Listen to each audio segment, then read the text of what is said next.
Basically what happens is when you are drawing your blood from uh, whichever medium artery into the meta arteriole, and then further on, when you draw more blood because of increased metabolism, the blood flow through the through the medium artery also increases.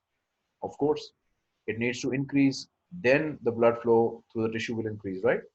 So when this happens, the shear, the wall tension on the blood vessel wall of this medium artery, it increases. When it increases, it this is where I want your attention.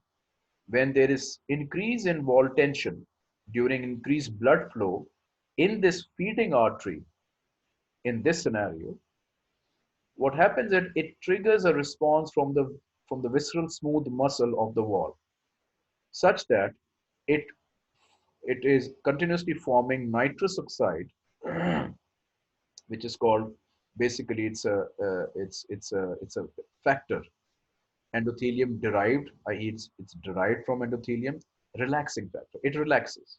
So nitric oxide, which normally is formed by visceral smooth muscles anyway, but in this case, the rate of production of nitric oxide increases. Okay, in this scenario, it increases.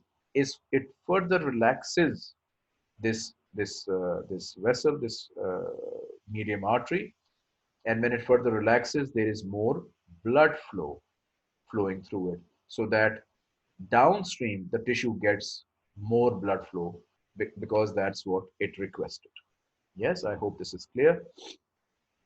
It causes vasodilation, and so more blood is supplied to the tissue. Okay. Then opposite to that, there is endothelin. Okay, endothelin is the opposite, the step brother, if you want to say that, to ERDF. Okay, it causes vasoconstriction.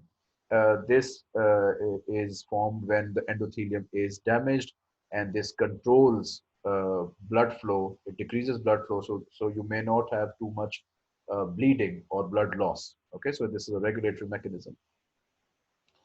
Uh, you can imagine the clinical correlation here.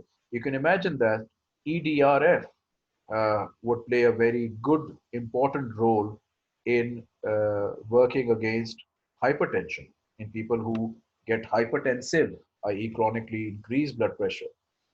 In them, EDRF would tend to decrease the consequences of hypertension. However, on the other hand, endothelin, due to, for example, there is a person who has chronic hypertension for many years. Uh, Hypertension is obviously a very bad thing in the long term. Hence, it's very important for hypertensive people or people who have tendency to have hypertension to look at their blood pressure and keep it on the downward slope. Okay, because if you don't do that, if there is uncontrolled hypertension, what will tend to happen is there will be endothelial cell damage because of the constant tension on the wall all the time. And when that happens, you know what happens.